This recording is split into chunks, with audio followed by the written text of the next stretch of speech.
Ganda ng aso. Paano doon? Ate, dito oh. Ay, nahuli na tayo.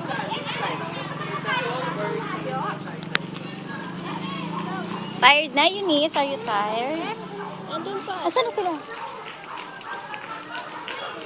Dito. Group 3, di ba? Meron pa yata doon. May andun, no? Doon daw, oh. Sabi ko na, be. Sakay na lang ako para hindi ako malito. Sakay na lang muna kami, ah. Para di na kami malito. Para di na kami malito. Okay, sakay na. Kapit. Careful, careful. No.